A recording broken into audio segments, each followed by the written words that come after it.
comes to sustainability in Kiwi businesses, now is the time for action. So how are seasoned corporate sustainability leaders making progress on New Zealand's gnarliest sustainability challenges? Let's find out. I'm Jay Krangle, Head of ESG at the Sustainable Business Council. I'm Alec Tang, Sustainable Value Partner at KPMG. And I'm Kila Anthony, Sustainable Value Associate Director at KPMG. In this joint SBC and KPMG podcast series, we'll be talking with leaders in the business sustainability community in New Zealand about their efforts to shift the dial on sustainability in Aotearoa, despite challenging headwinds. Kia ora koutou katoa, no mai, haere mai. My name is Jay, and welcome to another episode of our Sustainability Superstars podcast. We're delighted to have Wendi Bains, who's an executive at Fletcher Buildings, with us today. She's worked a lot in the sustainability and safety space, including at Fletcher Buildings.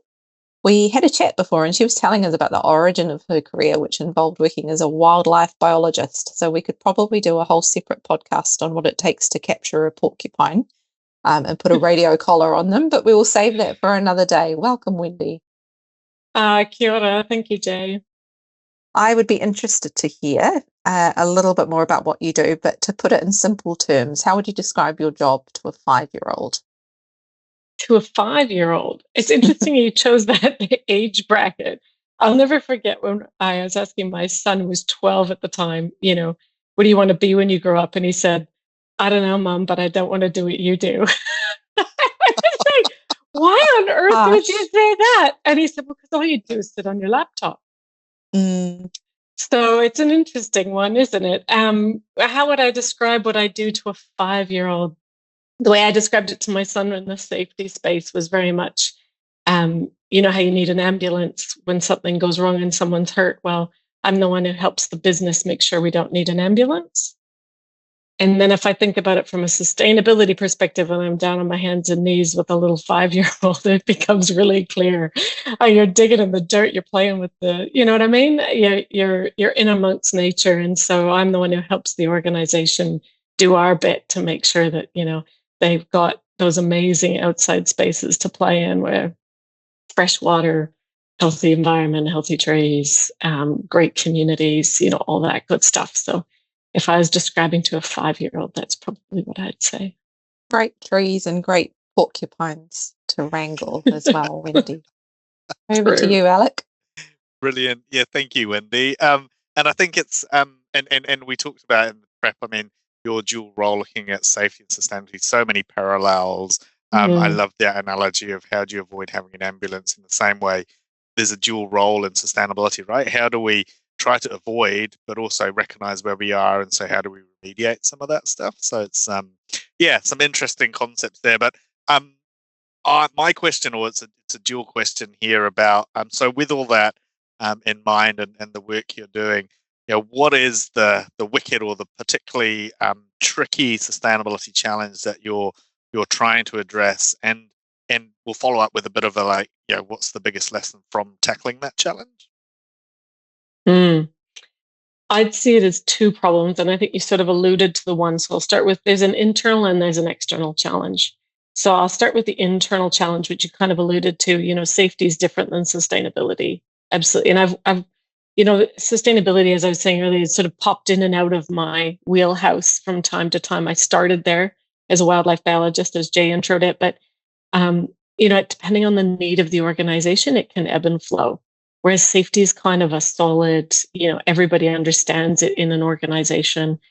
For the most part, it's relatively valued, whereas sustainability is come and gone.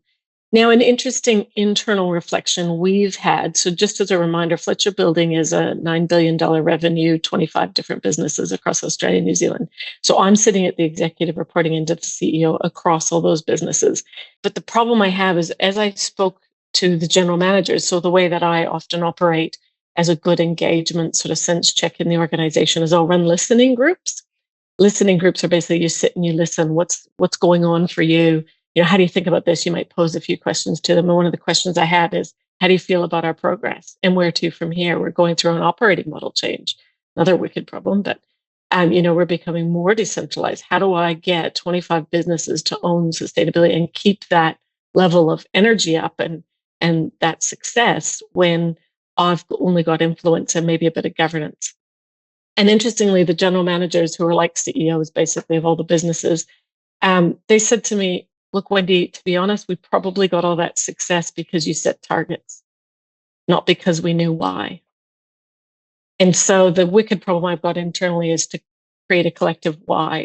Our external wicked problem, and don't worry, we're onto it, we've got ideas, but the external wicked problem is, I would say, it's the classic long-term versus short-term priorities between government and business.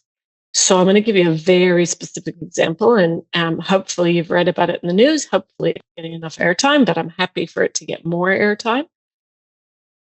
The Golden Bay cement. So we've got a big cement manufacturer. This is the majority of my carbon comes from two places: Australia Power Grid, which I've got very little control over, and carbon in my cement, which comes out of Golden Bay. Now, Golden Bay, they are the only cement manufacturer in New Zealand. There's about 500 jobs up there in Whangarei. They are now producing 18 to 25% less carbon than the competitive cement coming in from overseas. They are doing phenomenal things. They've now got about 70% coal substitution. They're well on the path to 90%. We're, taking end-of-life tires and putting them into the kiln. We've got wood waste, construction wood waste plastics now at the front end firings now gone online. 30,000 tons of recycled tires a year. We've just now hooked up with the local waste facility, who's now, we're using their off gas for energy. We are doing phenomenal stuff. And yet the government has changed, is looking, last year they issued that change that they made to the ETS scheme and how they're going to do carbon. Basically, we're the only one in the market. So we're going to be re-baselined against ourselves. So all these improvements we make will cost us money because we're re-baselining against ourselves and paying again because we've made zero improvement because they're re-baselining against ourselves. And we're up against the importers who have no carbon tax. And so they're able to import junk carbon. And this isn't just going to be in the cement industry. This is across all products. We are going to become the dumping ground of high carbon from overseas. Think Indonesia, wherever it might be coming from. All the European countries aren't going to accept it anymore. There's going to be carbon tax. We are going to become the dumping ground. And the reason I'm flagging this as an external wicked problem is the government just didn't get it. We're going to have to shut down Golden Bay in 18 months if they don't sort it out. It would cost us $600 million a year to run on the way that they're setting it up. And we'd lose all the jobs and we'd have higher carbon imported into the country, yada, yada, yada. Amazing. I feel like we could dive into so many. I'm really keen to dive into a whole bunch of different aspects of that, but I know we're limited on time. This is another, Jay, for our extended podcast version that we want to do. Absolutely. Just to pick up on a couple of things, though, and things that I hear. I love the stories of success. We're in an interesting time right now, and we kind of forget some of the progress that we're making. And arguably, the example you're sharing is that we're kind of wiping away some of that progress by in your example, rebaselining. So I think remembering some of that is really important. And then the second bit I want to pick up on, which is actually I think our listeners and we'll talk more about this later. How do we get that communication at the exec level? So the situation you're in and the language that we use, and then the secondary bit is at the political level. I feel like we've had a couple of conversations recently about, sustainability has been great and we're doing stuff, but we are, and the example you share about targets, we haven't quite communicated well enough, or we haven't quite got people to own this at different levels. So maybe we'll kind of tease into that, but some pretty wicked challenges that you've shared with us, so thank you.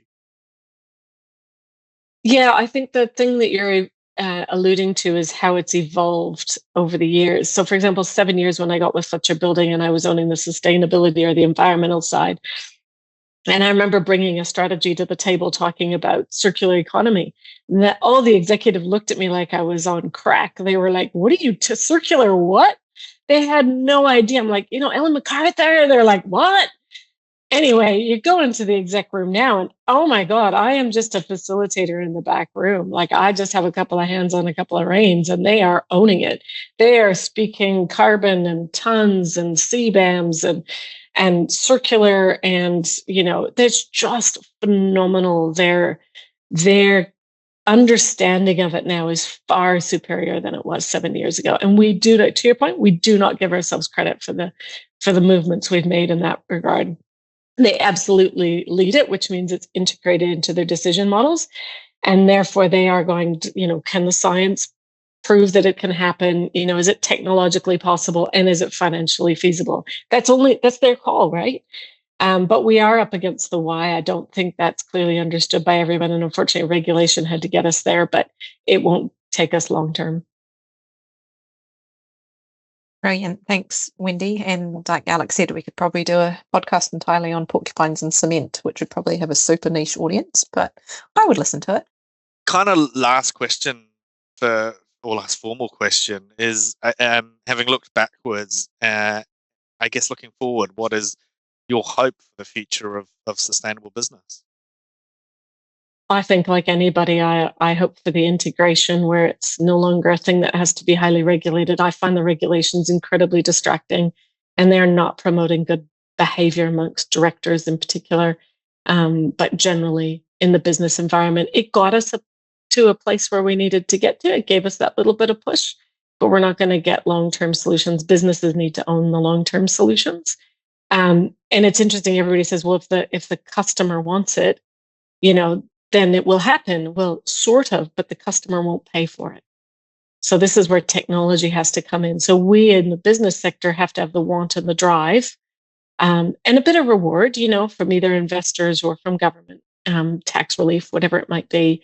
But ultimately, we have to make those decisions about and push the technology to do it so that it doesn't cost the consumer more. That is the challenge. But I think unless you've integrated into all the thinking of what's the value proposition, for your product or for your service or whatever it is you do in an organization, until businesses really own that and drive it and integrate it into their world, we're just whack-a-mole and we'll go backwards as soon as there isn't regulation. So my hope for the future is less regulation, more incentive, and then we will get the outcomes. I think with the business sector, we could do better on our why, though. We're not very good at it, if we're honest.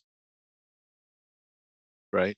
Thanks, Wendi. I actually just want to go back because there's a really interesting question. And you mentioned your exec, they just get it now. And after 7 years, what how did that change occur? And was there anything the organization did to make that happen, or was that an organic thing? And I'm sure like other organizations, other listeners that may not be in as great a situation and they're wanting to get their execs across. Was there anything that kind of stands out for you in terms of how they became such champions and knowledgeable about carbon border adjustment mechanisms and all that kind of stuff? Yeah, I think I sort of alluded to it, but I'll go backwards. So I think the big shifts occurred when our CEO at the time, Ross Taylor, made it an imperative. If we don't get this right, I can see that we're in a world of hurt. So we need to get this right. And we also integrated innovation and sustainability strategically. And that was helpful because then people saw, oh, okay, well, I'm going to innovate. And then it became obvious everything we were innovating was getting more sustainable outcomes, safer outcomes, all that kind of stuff. So that was a bit of a lever. Setting targets was critical. Once you set a target, I know you can have long debates over it. That's probably a podcast in itself, metrics and targets and incentives and all that jazz. But targets really got us a long way. And I think part of it is, and I'll pick women just so we're not always talking about environment in the sustainability space, but women in leadership, for example, when you set yourself a target, then leaders have to sit down and understand what are all the mechanisms that get me more women, into the organization. Oh, right. So I've got to have, I don't know, in the construction sites, clean toilets for women. Do you know what I mean? PPE that fits women. Okay, I need a recruitment strategy. I can't have leader women if I don't have any junior women. You know what I mean? I need a full strategy across the whole thing. And oh, look, I can partner with all these amazing organizations or universities or whatever it is.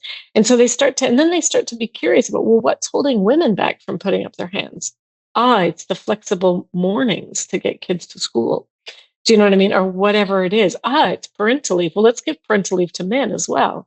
Then we can, then we've got a bit more balance.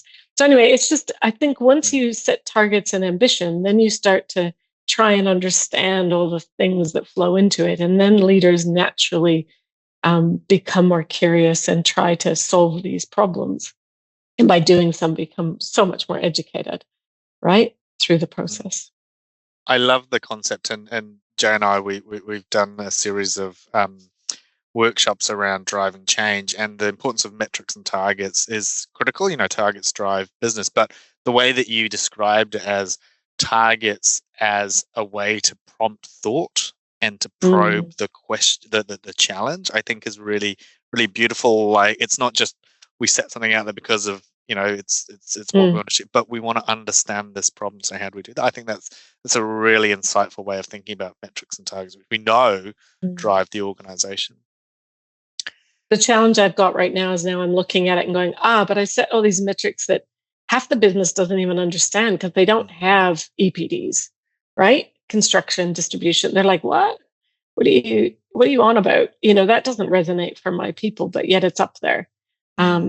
And so you kind of, oh yeah, true. So my next challenge is, how do I get more ownership at the business? How do I get them to build their own why, their own focus on what's material to them? Because that's where I'll get the next value chain or value drop out of it. Which I think brings us, and I'd imagine, because the other bit, and thank you, Wendi. I just said it's been really interesting talking to you and for you to share quite candidly some of the challenges that you're facing and how you're trying to address it. But I feel like it comes back to, and you mentioned earlier, like listening groups, and that was really cool to hear, because for me it's very much about understanding the perspectives of those, particularly for yourself in quite a diverse business like Fletcher, listening and hearing what they're saying, so you can find points of resonance and how you can make that make sense. But I really appreciate your time. It's super cool to be able to share your thoughts with our audience. For me, as I said, this need to remember some of the good, like what we've achieved. Yes, it's a challenging situation, but I almost feel like some of the messages that we're hearing through yours and other podcasts about, the world has moved and is moving, and it's very much about how do we tap into that excitement, but actually in the other part that you said, how do we make sure it endures? Because you can have a short, sharp change, but it won't endure unless you really understand or get people to understand the why. So thank you, Wendi. Well, good. It's been a pleasure. Thank you both.